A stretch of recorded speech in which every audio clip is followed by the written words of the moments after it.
ஹரியோம். வணக்கம் அனைவருக்கும். சிந்திக்க சில துளிகள்.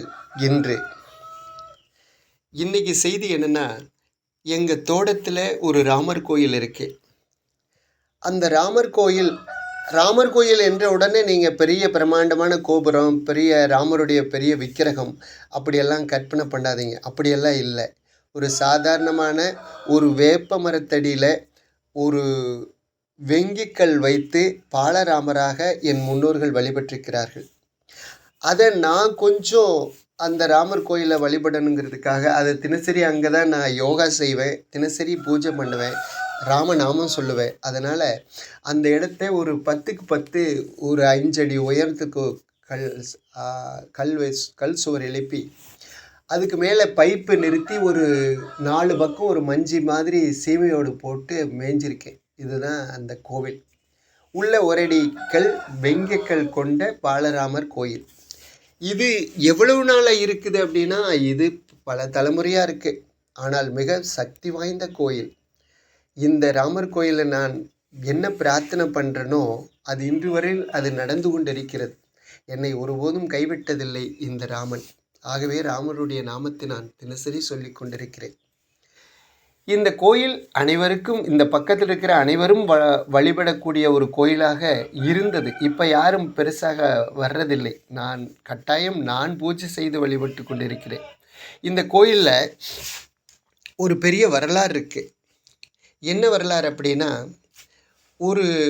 எங்கள் தாத்தாவோட தாத்தா வாழ்ந்து கொண்டிருந்த காலம்னு வைங்களேன், கிட்டத்தட்ட வெள்ளைக்காரன் 200 ஆண்டுகளுக்கு முன்னால் வெள்ளைக்காரன் இந்த நாட்டை ஆட்சி செய்து கொண்டிருந்த காலத்தில் ஒரு சம்பவம் நடந்தது. அப்போவெல்லாம் திருடர்கள் அப்படின்னால இன்றைக்கி பேச்சு மொழியில் என்னடா பொருள் காணாமல் போச்சு, யார் எடுத்தா அப்படின்னா தெரியல, என்ன ஒத்தையூர் கல்லனா வந்துடுவா அப்படிம்பாங்க. ஒத்தையூர்லேருந்து நிறைய திருடர்கள் இந்த பக்கம் வந்து திருடிட்டு போகிற ஒரு பழக்கம் இருந்தது அந்த காலத்தில்.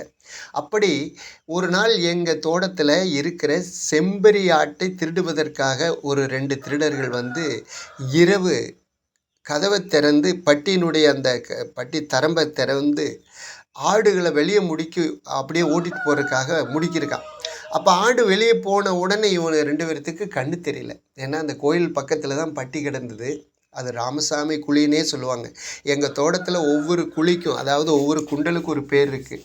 இது ராமசாமி கோயில், அது கன்னியாத்தா கோயில், இது வாளான், இது சின்னப்பத்தா கோவில், இப்படியெல்லாம் இது மலனுமேடு, இப்படி ஒவ்வொன்றுக்கும் ஒரு பேர் இருக்குது. அந்த மாதிரி இது ராமசாமி கோயிலில் கிடந்த பட்டி.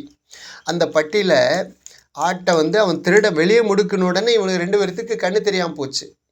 எங்கள் தாத்தா காலையில் 7 மணிக்கு வர்றாரு, ஆடு காட்டுக்குள்ளே மேயுது. எப்படா அது ஆடு காட்டுக்குள்ளே மேயுது, நம்ம நல்லா தானே பட்டித்திறமை கட்டிட்டு வந்தோம், ஆடு எப்படி வந்ததுன்னு ஆட்டை ஓட்டிகிட்டு வர்றாரு. இந்நேரத்தில் இது எதுக்கு மேயுது, கொண்டே ஓட்டலாம் கொஞ்சம் நேரம் இருக்கட்டும்னு ஓட்டிகிட்டு வர்றாரு.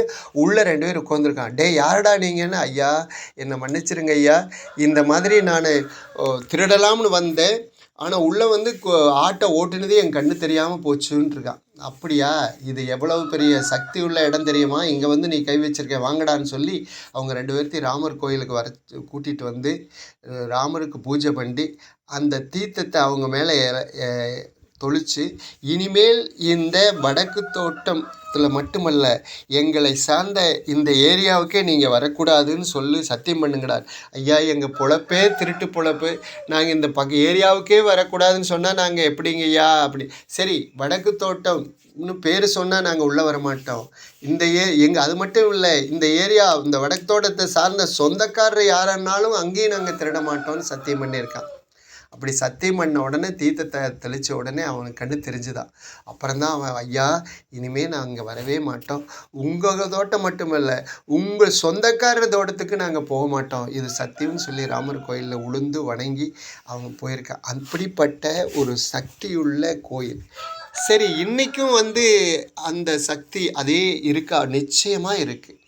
ஆகவே அப்படிப்பட்ட ராமருடைய செய்தியே இன்றைய செய்தி. நன்றி, வணக்கம்.